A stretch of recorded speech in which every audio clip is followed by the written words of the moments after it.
25 years ago, Princess Diana's car crashed inside the Pont de l'Alma tunnel in Paris, France.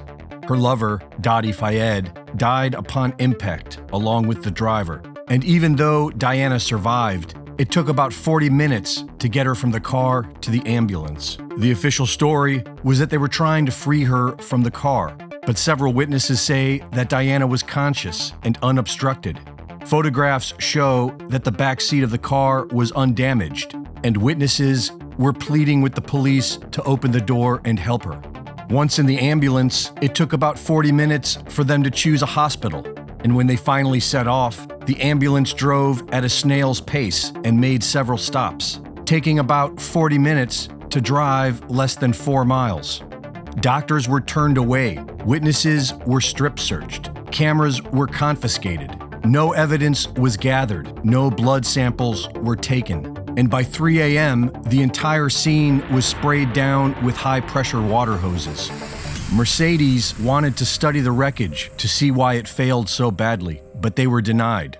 Diana's body was taken by the royal family, who had her reproductive organs removed before burying her remains. All 17 cameras along the route of the crash were mysteriously turned off, and all radio police frequencies went down. Witnesses were assaulted and threatened, and there was no investigation.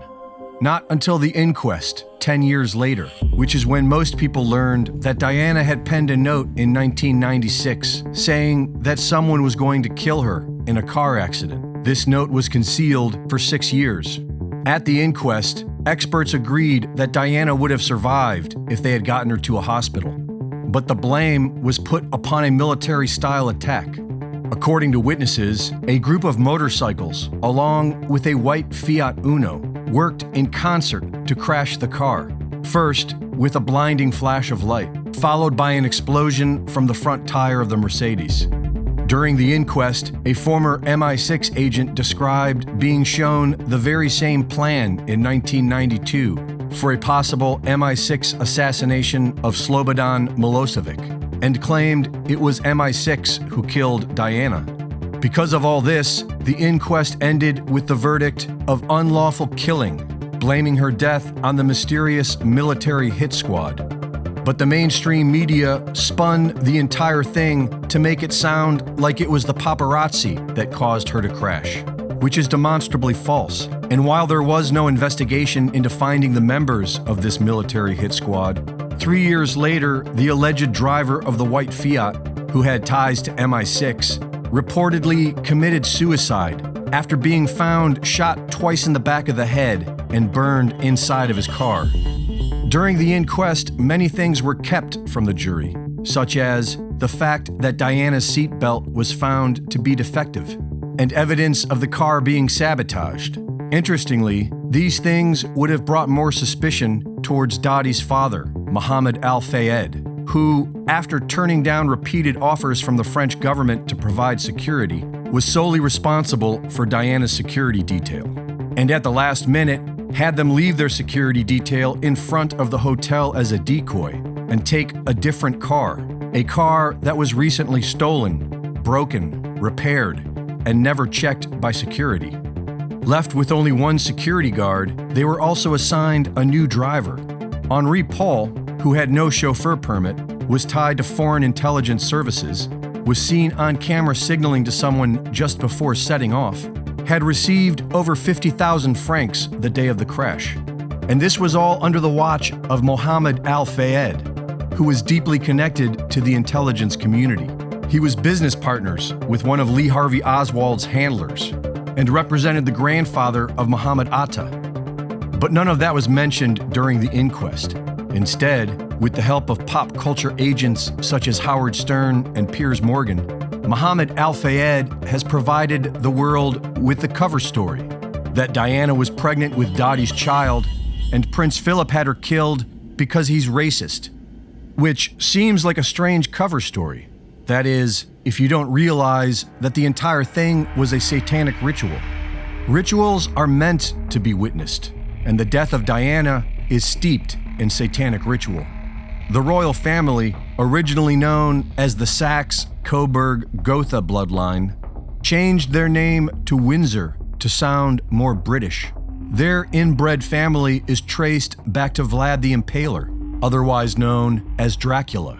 And with several proud Nazis in the family, including Prince Philip, the royal family is obsessed with pagan ritual and all things occulted. According to the carefully planned breeding of royal bloodlines, the marriage between Diana and Charles was for the Merovingian ancestry of Lady Diana to be seeded into the royal family. Diana was well aware of this and referred to herself as the Windsor Broodmare.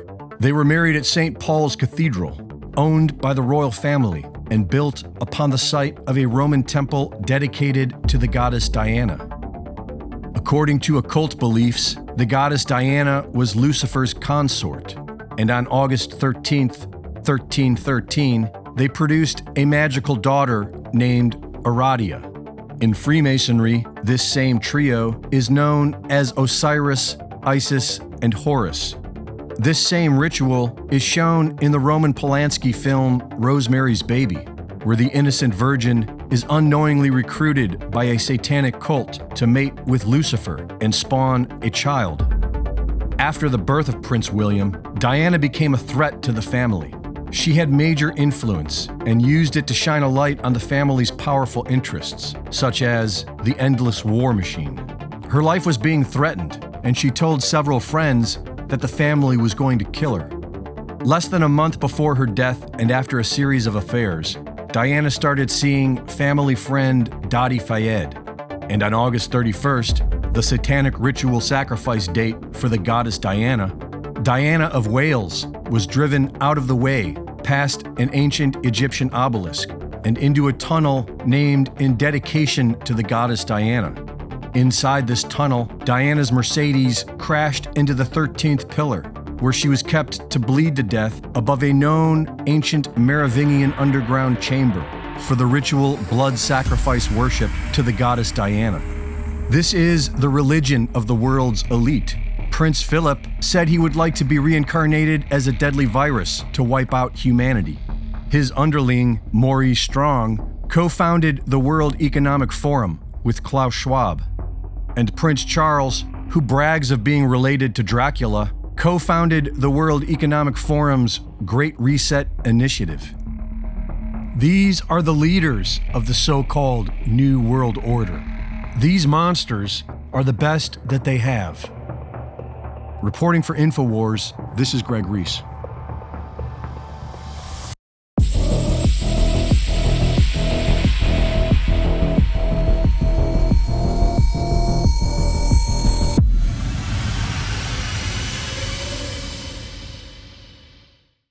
Thank you for watching the latest Greg Reese Report. Be sure to go to reesereport.com to see my latest videos, sign up for my free newsletter, and subscribe for exclusive content. And be sure to support my sponsor at InfoWarsStore.com. We are now living in the void, sliding towards collapse in the strange space between what we've known and what's to come. And right now, the most important thing to remember is don't panic. Stay calm, because now is the time that we must get our bearings and steer the ship onto a safe, sound course. There is nothing stopping we the people from making our own rules and building our own society. All we got to do is survive the crash. And right now, we still have time to prepare. The world fiat currency system is racing towards zero. It's time to convert it into hard assets now, including food, water, and survival gear to keep us strong and at the ready. Go to preparetoday.com for the essentials: storable foods, water filtration, first aid, power, and more at preparetoday.com.